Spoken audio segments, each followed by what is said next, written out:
Hello YouTube, my name is Brendan Anderson from the blog Here's Looking at You Kid, and today we're going to continue our look at classic horror. So last time we reviewed two Val Lewton classics, Cat People and Curse of the Cat People. And today we're going to review three more Val Lewton films. I Walked with a Zombie, The Leopard Man, and The Body Snatcher. So let's start with I Walked with a Zombie.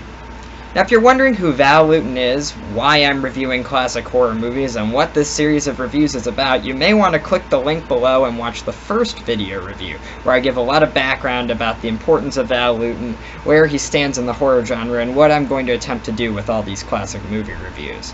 But I just want to get straight into the reviews today, so let's start with I Walked with a Zombie. There's a legend that when Val Lewton was written by his niece, Val Lewton's niece wrote to the producer, saying how much she liked I Walked with a Zombie, but how disappointed she was that some of the New York critics had given it negative reviews.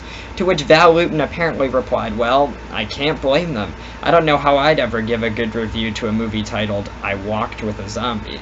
Well, that's exactly what I'm about to do, because I Walked with a Zombie deserves a good review. It's a really, really solid horror film, and probably almost as good as Cat People. Both are very similar in quality, but both are incredibly different in terms of how they get their scares. Cat People is all about the psychology of its main character. It's a very specific story. I Walked with a Zombie instead is very much more about atmosphere, and it has a lot of great atmosphere. As I said, I Walked with a Zombie is the second film that Val Lewton produced for RKO, and it's also directed by the great Jacques Tourneur. And there's some truly incredible sequences in this movie that showcase Tourneur's use of light and shadow, specifically the zombie walk. Now, people who are fans of The Walking Dead, or the commonly modern depiction of the zombie as sort of the man-eating undead that exists in hordes, may be quite disappointed by this film, because this is about sort of the real zombies, or the ones that are created by voodoo and voodoo religion. So don't expect any man-eating hordes here. But being not necessarily a fan or not a fan of those zombies, I didn't care. In fact, I was pleasantly surprised that they didn't try to create some terribly special effects-laden man-eating horde back in 1942. Probably wouldn't have turned out so great. This was probably a better story to do with the budget.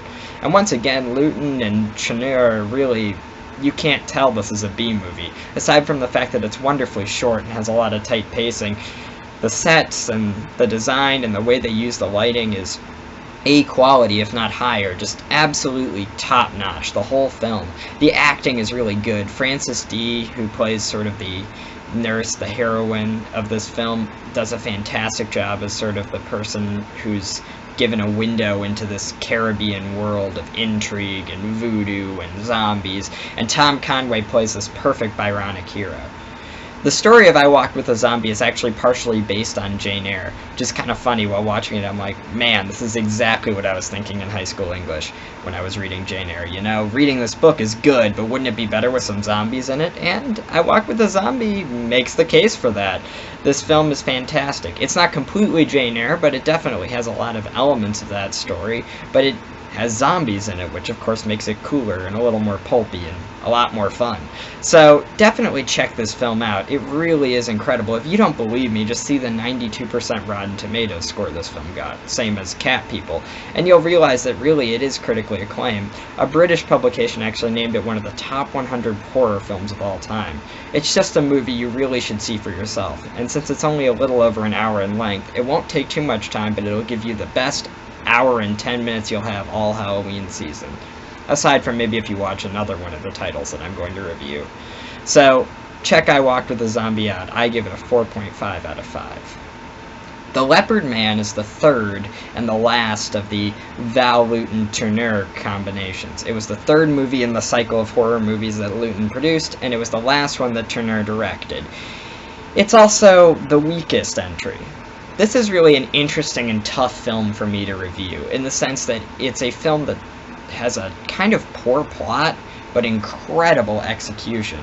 What I mean by a poor plot is that The Leopard Man is basically a B-mystery movie, and the plot of this novel about well, the plot of the story about a leopard that escapes from an act and then is blamed for the deaths of multiple people when it actually turns out it isn't a leopard but possibly a serial killer.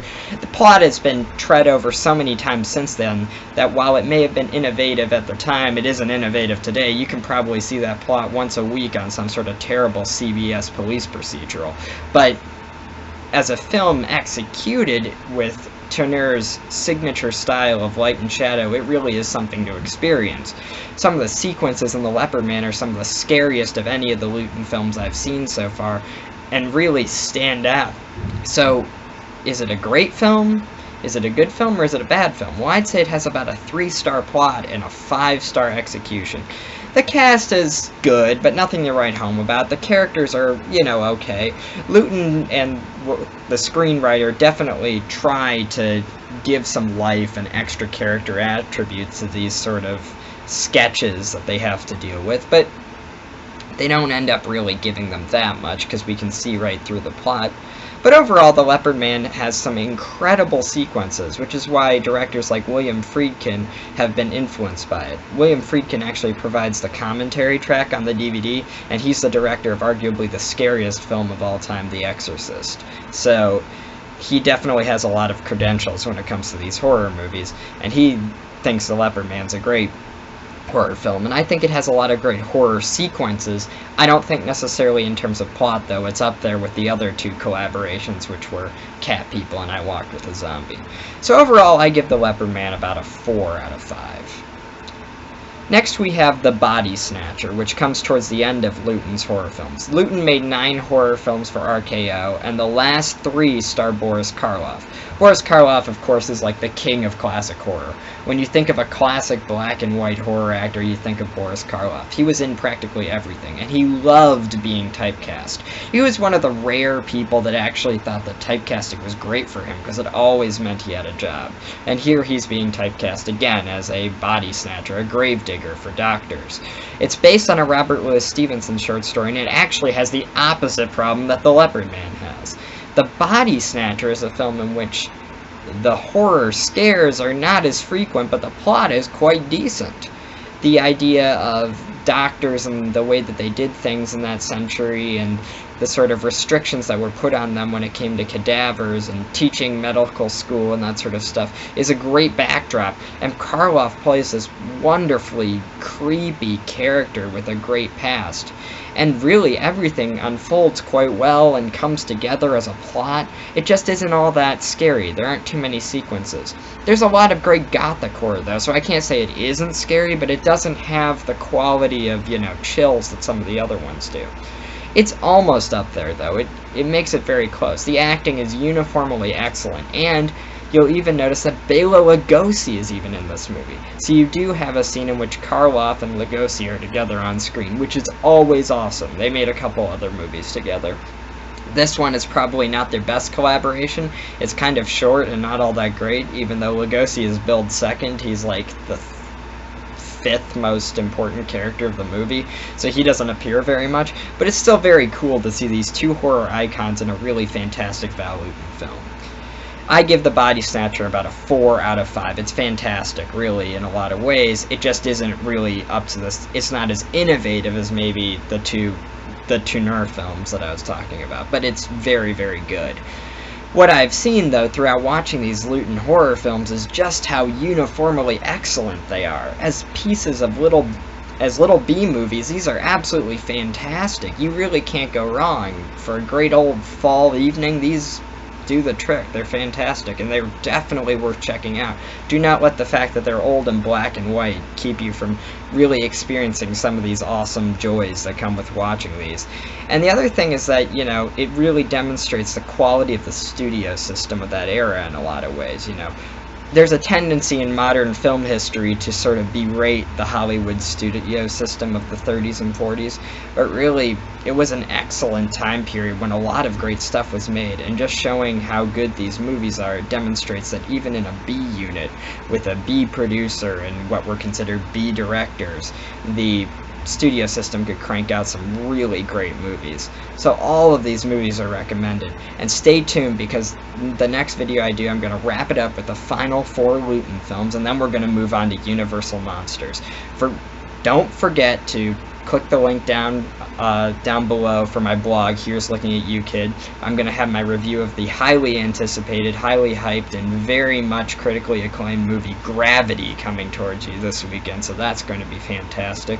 And then, of course, definitely check back and subscribe to this YouTube channel, because we're going to just keep these movie reviews coming for the month of October. This is a fun and special series, and I'm having a blast doing it. I hope you're having a blast watching it. So until then, signing off.